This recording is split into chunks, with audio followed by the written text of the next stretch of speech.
Caribbean Newsline is brought to you by the Barbados Tourism Marketing, Inc.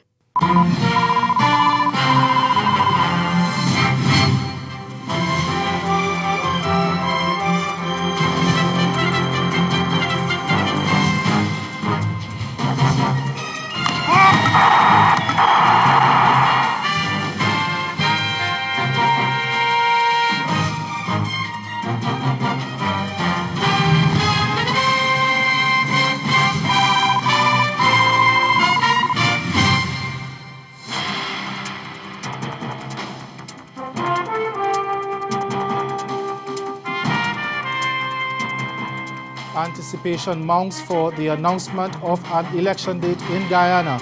Our top story in Caribbean Newsline for Wednesday, September 25th. From the CMC News Center in Bridgetown, I'm Ricardo Roberts. Good evening. Thanks for joining us. President David Granger says he has no intention of going beyond the timeline set by the Guyana Elections Commission, GECOM, when he addresses the nation on Wednesday night. It is expected that he will use the occasion to announce an election date. GECOM says it will be ready to host elections by the end of February next year. But Granger has not announced he will not move to dissolve Parliament, as he is seeking more information on the electoral body. He says he would like government to go back to Parliament to ensure the Commission is provided with all of the funding and other needs that may exist as part of its elections preparations and hosting. Granger also plans to meet with the recently appointed GECOM chair, retired Justice Claudette Singh, to determine what timelines the Commission has in mind regarding the polls. We get more in this Newsroom Guyana report. After the accreditation ceremony for the first High Commissioner from the Kingdom of Lesotho to Guyana, President David Granger was asked about the dissolution of Parliament here, a necessary step before elections can be held. I have to find out from her if there are other needs, and it is for that reason I have not dissolved Parliament, and it will remain in session until I prorogue Parliament, and the prorogation, the dissolution of Parliament, will only occur when I'm satisfied that the entire process, as required by the Election Commission, can move without obstruction until the date that the chairman herself has nominated. The President has repeatedly said he was anxious to name a date for elections, but was awaiting advice from the Guyana Elections Commission, GECOM. The chair of the commission gave him that advice last Thursday, but the President said he was waiting to discuss the letter with his cabinet before speaking about it. 5 days elapsed before he met the cabinet. That meeting took place on Tuesday, but at that meeting, Granger said the cabinet was not able to peruse the schedule GECOM had set itself to hold elections by the end of February next year. Even though he said the letter from the chairman was one of absolute clarity and certainty of when GECOM would be ready for elections, he wants more information. I responded to her, and I had a discussion with the cabinet yesterday, and naturally we would like to get from her more details. The delay in the announcement of elections comes as international pressure mounts, with the 53-nation Commonwealth, the European Union, the United Kingdom and the United States having deemed the government unconstitutional. The President brushed aside the statements from the international community. We are not interested in any prolongation, and this is something I've insisted all of the year. And it is only for the first time in 9 months that the chairman of the Commission indicated with absolute clarity and certainty that the Commission is going to be ready to conduct elections. There's no way I could have named the date, there's no way I could have demitted office before I received that letter on the 19th of September, and I wish people in the international community would understand that. The President, while continuing to argue that GECOM is independent and is constitutionally authorized to hold elections, wants to see how the Commission will carry out its work before he dissolves Parliament. The St. Kitts Nevis government on Wednesday announced plans to table legislation in Parliament to impose term limits for prime ministers. Government says it will table the constitution of St. Christopher and Nevis, tenure of office of Prime Minister, Amendment Bill 2019 at the next sitting of the National Assembly in October. The proposed law would limit a Prime Minister to serving 2 terms in office. But the opposition St. Kitts Nevis Labour Party has described the announcement as mere window shopping.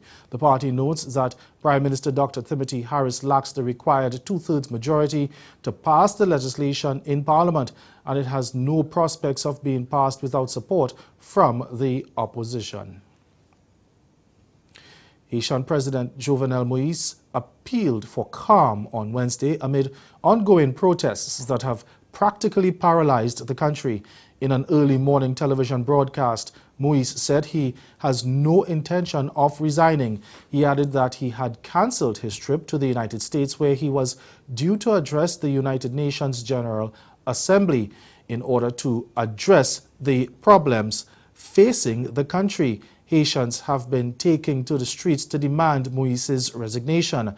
Several efforts to get the Senate to ratify the new Prime Minister Jean-Michel Fritz have failed as supporters of opposition legislators have taken over the building.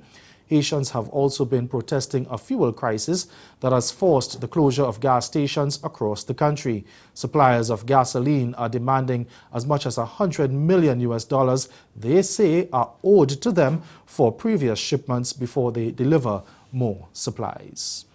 And in an immediate response to President Moïse's appeal, opposition political parties vowed to intensify their protest in a bid to force him out of office. Andre Michel is the spokesman for the opposition Democratic and Popular sector that groups a number of parties. He says they would reject any possibility of dialogue with the head of state for the formation of any government of national union. Michel says the solution to the current political crisis lies first and foremost in the resignation of the president, and he called on supporters of the opposition parties to take to the streets on Friday for a national strike to force his immediate resignation. Dominica's main opposition, United Workers' Party, the UWP, on Wednesday announced plans for a campaign of civil disobedience. It will be in support of electoral reform as well as getting authorities to probe allegations that $1.2 billion EC dollars have been missing from the controversial Citizenship by Investment program. UWP and opposition leader Lennox Linton first raised the issue of the missing money during the budget debate earlier this year. And he told reporters that more than 50 days later, there's been no official response from the Roosevelt-Skerrit administration. As the parliamentary opposition, sworn to protect the interests of the Dominican people, we are left with no choice but to proceed with the following actions. Number one, a peaceful gathering on Victoria Street at 3 p.m. on Monday, September 30th, 2019, to present a formal complaint to the President of the Commonwealth of Dominica requesting his intervention. Two, a peaceful gathering outside police headquarters on Bath Road at 3:45 p.m. on Monday, September 30th, 2019, to present a formal complaint to the Commissioner of Police requesting his intervention. Number three, a peaceful gathering on the Dame Eugenia Charles Boulevard outside of the High Court at 4:30 p.m. on Monday, September 30th, 2019, to present notification of our pursuit of appropriate legal action to have the missing money deposited in the Consolidated Fund of Dominica. Meanwhile, Prime Minister Skerrit brushed aside the allegations last month while addressing the launch of a candidate for his ruling Dominica Labour Party. He said the allegation was intended to damage the reputation of the CBI so that foreign authorities would consider imposing sanctions on it. And still to come, the death toll from Hurricane Dorian continues to climb. Stay with us. We have more news after this.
Dominica! Yes, yes. That's the promoter says. Yes. We're making up. Yes. So what? Yes. Listen to this. Start to jump, jump, jump, jump, jump, jump, jump, jump, jump, jump, jump, jump,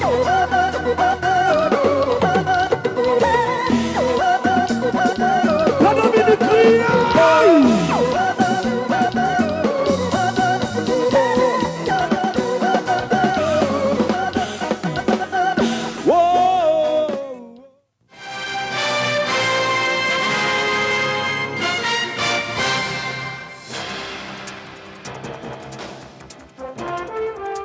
Over in the Bahamas, the official death toll from Hurricane Dorian has climbed to 54. Police Commissioner Anthony Ferguson says 45 bodies have so far been recovered in Abaco and 9 in Grand Bahama. But Health Minister Dr. Dorian says that number is expected to rise when autopsies have been performed and the identification process completed. I believe that there are 2 persons in Grand Bahama who have not been identified and who remain unidentified. All the others have been identified, and once identified and their autopsy and death certificate completed, their remains are turned over and have been turned over to their families. In Abaco, the number is less than that, but I don't have the exact number. What we would like to be able to do is to, using sanitized information, obviously, to protect the identities of those persons and their families, to give the public an understanding of that total number, how many have been identified, how many are left to be identified. The National Emergency Management Agency says the number of missing people has fallen to 608. Initially, 1,300 people were reported missing, but officials say 692 have since been found. Meanwhile, cleanup operations from an oil spill caused by Hurricane Dorian are ongoing on Grand Bahama. The Category 5 hurricane blew the lids of 6 crude oil tanks, causing millions of gallons to spill on the ground and into the sea. And there are growing concerns about the impact of the environment. We get an update in this report from Eyewitness News. Only 252,000 gallons of the estimated 75 million gallons of crude oil spilled in Grand Bahama following the passage of Hurricane Dorian has been cleaned up. This according to Environment Minister Ramal Ferreira. The sheer intensity of the storm unsealed the mega oil containers at the site, spilling oil into the surrounding waters, which eventually seeped into the Abacos. Ferreira telling Eyewitness News today that 200 persons are on site involved in recovery and remediation efforts. Well, the executive vice president, her words were, "We will clean up the spill." That's a direct quote. They're not running away from their responsibility. Ferreira was unable to provide an estimated cost on cleanup efforts thus far. However, he was able to give some insight into the extent of how far the cleanup has extended. They did extensive aerial reconnaissance along the entire western seaboard of Abaco and of course, Grand Bahama. They saw 2 areas of interest, but they turned out to be seaweed. They used visuals and infrared technology to do their scopes. On land, we can confirm that 1 goat and 3 birds were impacted by the spill. There's about 12,000 cubic meters of sludge, and so that itself will be shipped out of the country for final disposal in the United States. The sludge contaminated 750 cubic yards of soil and rock aggregate. He says that material has been collected, will be treated, and dumped at the Grand Bahama landfill. Now, there is a chemical known as benzene that is being used in the cleanup efforts. According to Ferreira, the substance poses no threat to residents in surrounding areas. The key is that you have the presence of this fuel on the ground. Benzene will evaporate where the fuel is, so it's not a risk factor outside of the impacted zone. And when you take a look at the storm's impact on the fisheries and agriculture sector, Minister Michael Pintard, who has responsibility for agriculture and marine resources, confirmed that initial assessments indicate that some $80 million damage has been incurred. No approval granted for the sale of Scotiabank's operations in Guyana to Republic Financial Holdings Limited, and concerns that Jamaica could be used as a dumping ground for banned products as the U.S. clamps down on e-cigarettes. Marie-Claire Williams has the details in this week's Newsline Business. The Central Bank of Guyana says it will not approve the sale of operations of Scotiabank to the Trinidad-based Republic Financial Holdings Limited. Governor of the Central Bank, Dr. Gobin Ganga, has since communicated the bank's position, citing a number of concerns. Ganga said a complete evaluation of the takeover plan had been done and a decision was made not to grant approval to the proposed move. He said a number of factors influenced the decision, including competition and concentration in the market. Finance Minister Winston Jordan said the Guyana government had been made aware of the central bank's position and Cabinet agreed with the reasons given. Trinidad's Oilfield Workers Trade Union, the OWTU, says it remains committed to transparency and it is urging the population to be patient as it welcomed the government's decision to sell the oil refinery of the state-owned company Petrotrin to the union-backed Patriotic Energies and Technologies Limited. A statement from the OWTU said it is aware of the questions raised surrounding the deal and it has always been at the forefront of insisting on transparency and exposing corruption at the refinery. Last weekend, Finance Minister Com Imbert announced that the wholly owned union-backed company had been the successful bidder for the refinery that was closed last year. There are concerns that Jamaica could be used as a dumping ground for products that have been by at least 2 U.S. states as the U.S. clamps down on e-cigarettes. Carreras is a marketer and distributor of cigarettes and tobacco-related products in Jamaica, and its managing director, Marcus Steele, is calling on government to tighten controls at the port to ensure that this does not happen. It's coming through the ports. And to the extent that we do not strengthen the controls at the ports, we are going to have a problem, whether it is cigarettes or other products that are not intended to be sold here, we are going to have that problem. I'm not expecting any major fallout in terms of us losing market share in our combustible business to any of the vaping products that could be diverted from the United States into Jamaica. However, Steele wants government to strengthen the legislation governing the importation of e-cigarettes given the health concerns. To the extent any repercussion coming out of what is happening in the United States or elsewhere in the world, to the extent that it becomes part of our problem in terms of products coming here, I would expect that the regulation that governs the importation of such products will be enforced. Marie-Claire Williams, Newsline Business. And ahead in sports, and Lucia Zooks upset St. Kitts and Nevis Patriots. Stay with us. Sport is next. When we were building in 1984, we decided to get the solar water heater. We use it up to this morning. From my home, we get rain 2 days and we still get hot water. I've had it for 30 years and I have no problems with it up to this day. All I can say is that anyone who wishes to have a system, try Solar Dynamics. Solar Dynamics water heater systems are now right through the Caribbean. Today we're here because you were involved recently and got a rather large verdict against the largest and most successful helmet manufacturer of Dell. $11 million verdict, 11.1. 11.5. 11.5. And it was a very unique case. You know, I've done a lot of cases over the years. I've represented a lot of people that have really been hurt. And in my opinion, Rhett suffered the worst injury that anybody had ever seen.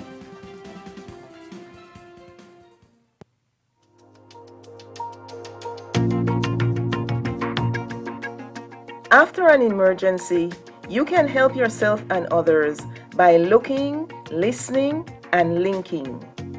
Looking because you want to see if the person has some signs that is in distressing. Looking for the symptoms, how best you can support the person. And then listening, because listening is very important. Listening with your ears, listening with your eyes. If you do that well, then you'll be able to link them to the appropriate resources. Be ready, look, listen, and link.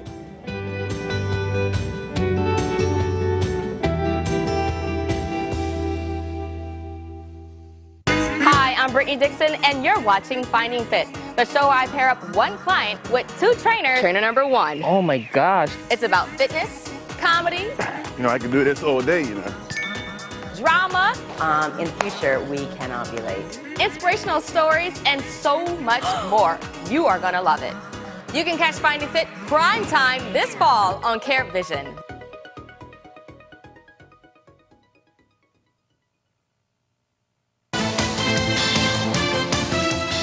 St. Lucia Zouks bowled brilliantly to upset St. Kitts and Nevis Patriots by 20 runs Tuesday night and reignite their quest for a spot in the playoffs of the Caribbean Premier League. Zouks struggled after being sent in at the Dorian Sami Cricket Stadium, and their 165 for 6 are paid well short of a competitive total. Opener Andre Fletcher struck 36 off 23 balls and Captain Dorian Sami 30 of 19 deliveries, while Guyana all-rounder Chris Barnwell helped to add precious runs at the end with an unbeaten 27 from 23 balls. Pakistani Mohammad Hafiz earned 3 for 22 with his reliable off-breaks, while West Indies speedster Alzari Joseph was outstanding in 4 overs, finishing with 2 for 20. In reply, South African fast bowler Hardus Vijolen spearheaded the Zouks effort with a superb spell of 3 for 14 from his 4 overs as Patriots asked to chase 166 came up short at 145 for 9 of their 20 overs. The win for the Zouks was the only in their second in 7 matches, but it moved them into 4th place on 5 points. Patriots meanwhile missed out on a chance to seal a playoff spot and remained 3rd on 8 points. And Trinbago Knight Riders got a major boost in their CPL campaign with the announcement that Chris Jordan will be joining the team for the remainder of the tournament. Jordan will be replacing Mohamed Hasnain following the recall by the Pakistan Cricket Board for domestic and international commitments. Now, the Barbadian-born Englishman played 8 tests, 31 ODIs and 39 T20Is for England, picking up 111 international wickets in those matches. He has since played T20 in the T20 Blast in the UK, the Big Bash in Australia, the Pakistan Super League and the Indian Premier League. Defending champions Trinbago Knight Riders remain second on points table with 9 points from 6 games. Their next assignment is against the Barbados Tridents on Thursday night at Kensington Oval. Over to athletics now. The independent panel investigating embattled Jamaican sprinter Brianna Williams says they will not be rushed into ruling on the case. The 17-year-old 200-meter rising star tested positive for a banned diuretic and could be banned for 4 years if found guilty. Williams' attorney Emir Crown has called for an expedited hearing before the world champs in Doha, where Williams is expected to compete. But in this report from TVJ's Jordan Fort, the sprinter may be forced to withdraw from the tournament as time is running out as they await the independent committee's ruling on the matter. Chairman of the 3-member independent anti-doping panel, Kent Gammon, says though the time was short, he was pleased with how smoothly proceedings went. The panel had met for the better part of 2 days, despite the original timeline being set for 3 days. But with the World Championships set to run off on Friday in Doha, Gammon says his panel wouldn't be rushed into making a ruling. It has been something that we are familiar with, we are aware of it, because this thing has international implications, because the IAAF also is interested in the outcome, but it's not going to, it should not be, or it's not going to allow or cause me and the panel members, Ms. Denise Forrest and Dr. Vassell, to rush because of some other event external to Jamaica, but we are moving to decide the matter fairly, and we will do so within a good time, a good period of time. But the fact that Gammon and his panel haven't given a definitive timeline for the ruling has left Williams' team, led by attorney Dr. Emir Crown, upset. He wanted what's known as the operative decision, which is just tell us the sanction, if any. That's all. And then the reasoned decision, take 30 days, take 20 days, do the reasons after the fact. But let's not kid ourselves. We all know why from day one I have wanted an expedited hearing, because it affects Doha. He says there are a couple other options the team could take. Now where we are is either Miss Williams voluntarily withdraws, which begrudgingly she has agreed to do, because we wouldn't want to end up in a situation that has happened in the recent past where an athlete after the fact gets an anti-doping violation and Jamaica's relay medals are stripped from them. So Ms. Williams is actually willing to voluntarily withdraw. Or Thursday, we might consider an emergency appeal to CAS, or the IAAF, quite frankly, has a right of appeal to CAS. So perhaps they might be interested in an emergency appeal or joining an emergency appeal with us. JADCA's attorney Ian Wilkinson QC says that Williams' age was taken into account, but ultimately the decision ought to be made based on facts. Meanwhile, Trinidad and Tobago's Olympic Committee boss Brian Lewis is confident about the team's TTO chances at this week's World Championships in Doha. TV6's Vinud Nawani has that story. It's just a matter of days for Trinidad and Tobago's athletes to show what they can do on the world stage. They will be competing against the best of the lot in Qatar at the IAAF World Athletics Championships. Brian Lewis, who is the president of the Trinidad and Tobago Olympic Committee, says this event is very crucial for the athletes, with the Olympics taking place next year. Lewis says, quote, "I think this World Championships is extremely important, not just from a track and field perspective, but also as we look ahead to the Tokyo 2020 Olympics. One can say this is a bit of a transition period for our track and field. There have been a number of challenges, so it's really a test of character and resilience for the members representing Team TTO," unquote. Regarding the Twin Island nations' chances of medaling at the World Championships, Lewis says the athletes have the potential to make it to the podium, but it's a step-by-step process. He says, quote, "I think that given the challenges that we face, in the first instance, I think the target for the members of Team TTO is to make the finals in their respective events." And that's the sports. Stay with us. We'll be right back. Fastest in every session on the weekend, locking up the front row and qualifying, the 6 car leading the championship, Acura leading the manufacturer's standings as well. From the start on Sunday, the 2 cars splashed to the front, displaying speed and strength, running 1-2 despite some tight moments early. Dane Cameron, the early leader in the 6 car from the pole.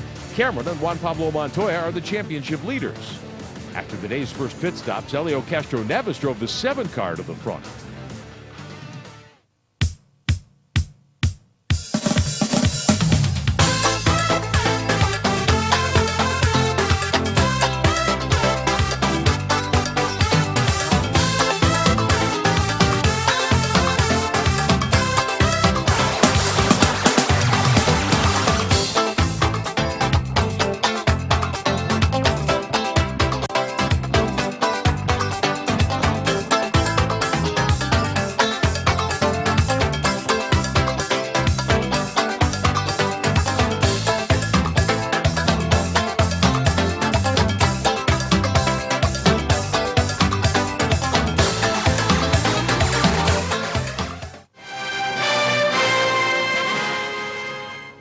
Again, the major developments of this day: Guyana's president to address the nation on elections tonight. And in sports, St. Lucia Zouks upset St. Kitts and Nevis Patriots in the CPL. That's Caribbean Newsline. For news and sports around the club, subscribe to CanadaNews.com for more programming.